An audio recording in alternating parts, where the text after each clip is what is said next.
ચૈત્ર માસ ધીમે ધીમે જતો હતો. સખી આ ચૈત્ર માસની લીલાના દર્શન કરી રહી છે કે કેવી રીતે પ્રભુએ વેણુનાદ કર્યો અને કેવી રીતે વેણુનાદનું શ્રવણ કરીને કામના બાણથી ઘવાઈને એ દેવ સ્ત્રીઓની દશા થઈ, વિચલિત બની અને કામ માર્ગ સમર્પણ ચિત્ત, પોતાના ચિત્તોનું સમર્પણ પ્રભુના ચરણોમાં કરી દીધું. અને ચિત્તનું સમર્પણ પ્રભુના ચરણોમાં થયું એનો મતલબ શું?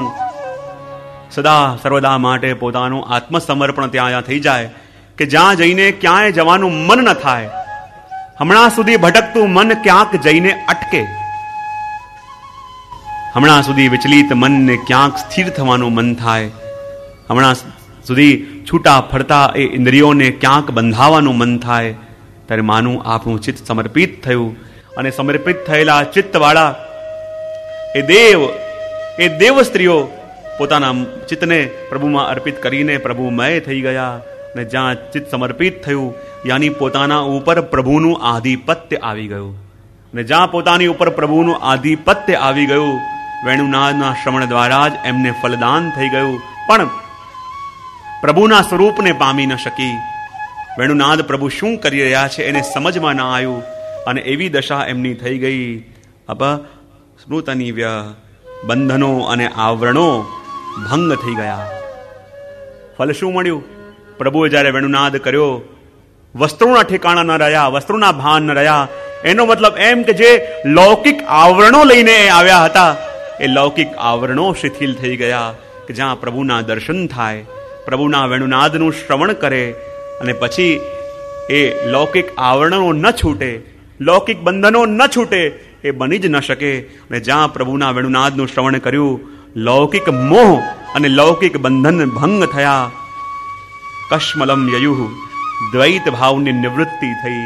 ભૂલી ગયા કે ત્યાં પ્રભુ છે, ભૂલી ગયા અમે અહીંયા છીએ. પ્રભુના વેણુનાદનું શ્રવણ કરી પ્રભુમય થઈ ગયા. પ્રભુના વેણુનાદનું શ્રવણ કરીને એ સ્વરમાં એવા ખોવાઈ ગયા. પ્રભુના વેણુનાદ દ્વારા પ્રાપ્ત થયેલા અમૃતમાં એવા પોતાને પીઘાળી ગયા. એવી દશા થઈ કે જેમ પેલા મીઠાના ગાંગડાએ વિચાર કર્યો કે જરા સાગરમાં છલાંગ લગાવું અને જોઉં કે સાગર કેટલો ગહેરો છે. એમ વિચાર કરી મીઠાના ગાંગડાએ સાગરમાં છલાંગ તો લગાવી દીધી. આવ્યો છે સાગરના થાકને પામવા માટે, પણ જેવો સાગરમાં છલાંગ લગાવી એનું અસ્તિત્વ એ વિરાટ સાગરમાં ક્યાં ખોવાઈ ગયું એને ખબર પણ ન પડી. અને એવી જ દશા આ દેવતાઓ એમની પત્નીઓની થઈ.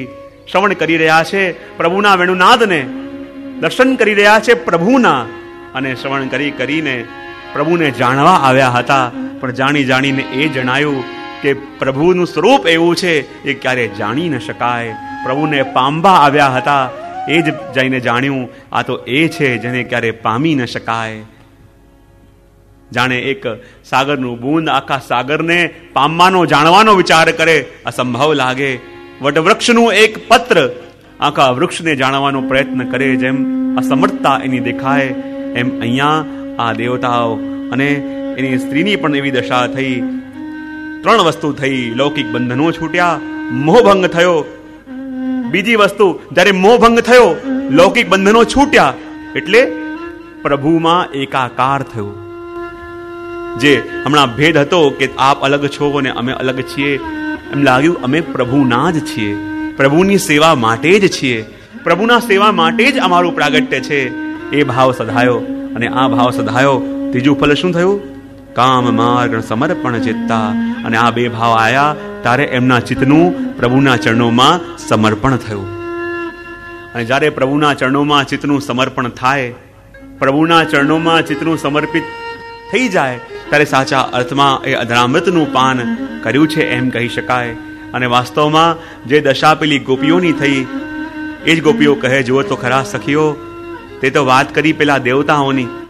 દેવતાઓ તો એ છે જે સિદ્ધ છે, દેવતાઓ તો બહુ ઉચ્ચ પ્રકારના છે, દેવતાઓ તો બહુ વિશાળ પ્રકારના છે, પણ જુઓ તો ખરા, જે વેણુનાદનું શ્રવણ કરી દેવતાઓની આ દશા થઈ, તો આપણે તો વજની સાધારણ ગવારો છીએ, આપણે તો વજની સાધારણ સ્ત્રીઓ છે. જે વેણુનાદનું શ્રવણ કરી દેવતાઓ અને એમની પત્નીઓની આ દશા થઈ, તો હે સખી, જ્યારે એ વેણુનાદનું શ્રવણ આપણે કરીએ તો આપણી દશા શું થાય છે એ આપણે આપણા પ્રભુને કેવી રીતે સમજાવીએ, આપણે આપણા પ્રભુને કેવી રીતે બતાવીએ આપણા મનના ભાવને, કે જ્યારે પ્રભુ વેણુનાદ કરે, જ્યારે પ્રભુના દર્શન અમે કરીએ, શું અનુભૂતિ અમને અમારા હૃદયમાં થાય. ન અમારે દેહનો ભાન અમને રહે, ના નેત્રોનો ભાન અમને રહે, લાગે જાણે અમારા દેહ ઉપર અમારો અધિકાર રહ્યો જ નથી. અમારા દેહ ઉપર પ્રભુની સામે આવતાની સાથે જ પ્રભુનો અધિકાર થઈ ગયો હોય એમ અમારું મન પણ અમારું કહેવું ન માને, અમારા નેત્રો પણ અમારું કહેવું ન માને, અમારા દેહને પણ અમારી હુકમની પાલન કરવાની ઈચ્છા ન થાય. અમારા નેત્રો ઉપર, અમારા મન ઉપર, અમારા માનો આખા જીવન ઉપર પ્રભુનું આધિપત્ય થઈ ગયું હોય એવી દશા થઈ જાય છે. જો દેવતાઓની આવી દશા થતી હોય તો હે સખી, આપણે તો સાધારણ સ્ત્રીઓ છે, આપણી શું દશા થાય. એટલા માટે તો અહીંયા ગોપીઓ ગાઈ રહી છે, વામ બાહુ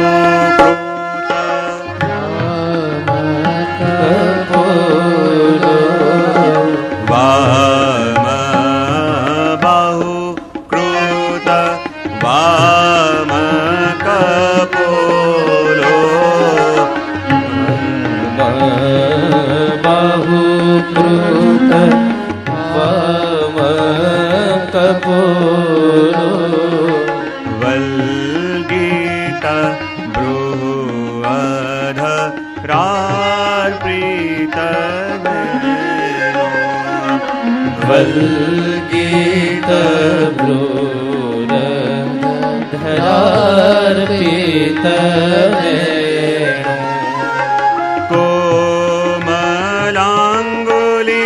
कोमलाङ्गुलिभिः आश्रित मार्गम्, कोमलाङ्गुलिभिः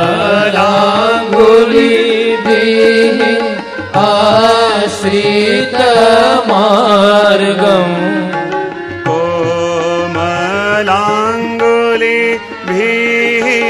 आश्रित मार्गम्, कोमलाङ्गुलिभिः आश्रित मार्गम्, गोप्य इयहरति यत्र मुकुन्द, गोप्य इयहरति यत्र मुकुन्द, व्योमयां वनिता सह सिद्धैः, व्योमयां वनिता सह सिद्धैः, व्योमयां वनिता सह सिद्धैः, व्योमयां वनिता सह सिद्धैः, विस्मिता स्तर उपधार्य सलजा, विस्मिता स्तरूपधार्य सलजा, काममार्गं समर्पित चित्ता, काममार्गं समर्पित चित्ता, काममार्गं समर्पित चित्ता, काममार्गं समर्पित